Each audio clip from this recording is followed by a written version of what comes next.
Blondie's tour of Great Britain was in a way a homecoming. Even though the group is solidly American, it was in England and in Western Europe that they received their first major recognition and achieved their first major success.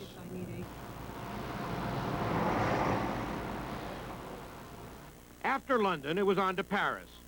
Debbie and Chris have other interests in rock music, and with the group, they took time out for a visit to the Pompidou Art Center and the Salvador Dali exhibit. Do you think Salvador Dali would approve of Blondie? Oh, I know. I have to share. This is the... No, Debbie, no. This is one of Dali's earlier works, the Deborah Harry in blue. Now Debbie Harry is branching out. She voiced the feature song in the hit movie American Gigolo, and the group is the star of the film Roadie, to be released this summer. You want to plug this in for me, ma'am? Well, you look like the plugger. I'll be the plug-in. Will Yes, it work? ma'am. Oh, yes, ma'am. Everything works if you let it, just like my daddy says.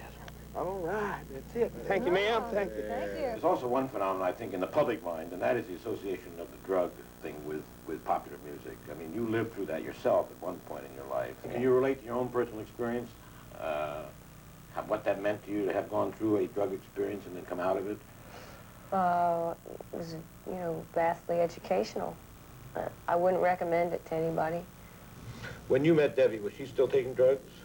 No. She was already off drugs? Yeah, I think so, yeah. Had you had a drug experience of your own? I had some horrendous experiences with LSD that caused me to have a breakdown, a nervous breakdown.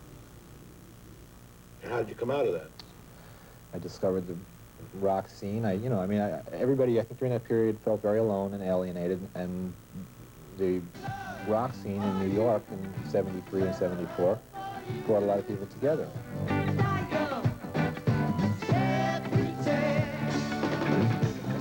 Leave only the best behind. Sleeping sensibility. Tragedy and your dreams.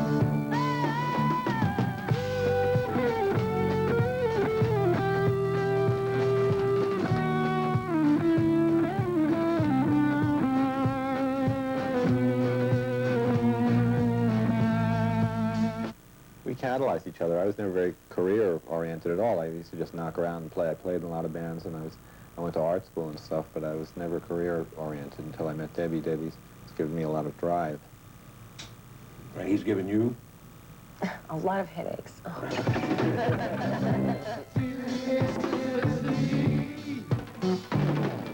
Was it good? Or maybe you won't tell.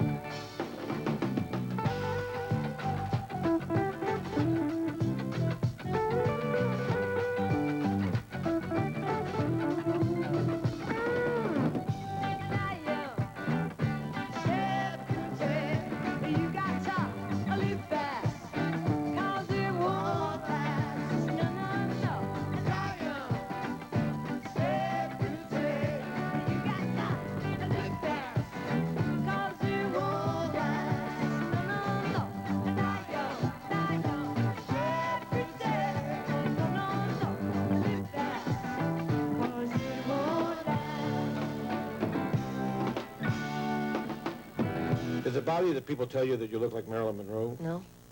It's flattering. I don't think that I do, but I think it's very flattering.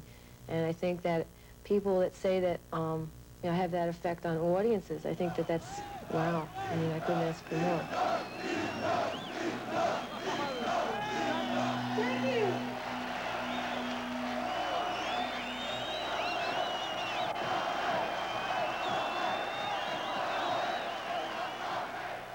When people are reaching out to touch me while I'm on stage, sometimes that really makes me laugh. I think that they're trying to get my shoes or peel off my stockings or something. I don't know. What does it mean? I've been, I've been sort of like tackled on stage.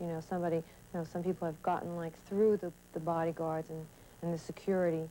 And it usually just turns out that if you're confronting them one-to-one, they're just there because they really want to get close to you. Where do you think Blondie will be 10 years from now? San Quentin. I don't know.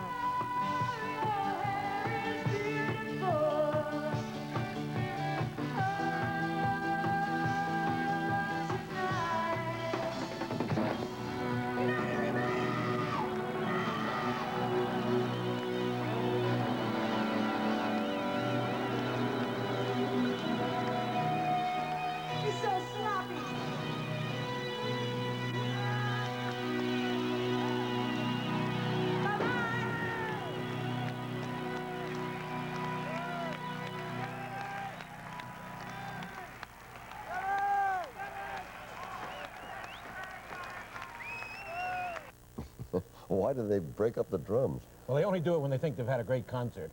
But I'll tell you that Bo Derek better watch out for her title as sex symbol of the movies, because Debbie Harry is coming strong. A lot of studios are trying to sign her up, including the Disney studios. Yes, a great future there, possibly. Thank you, Pierre.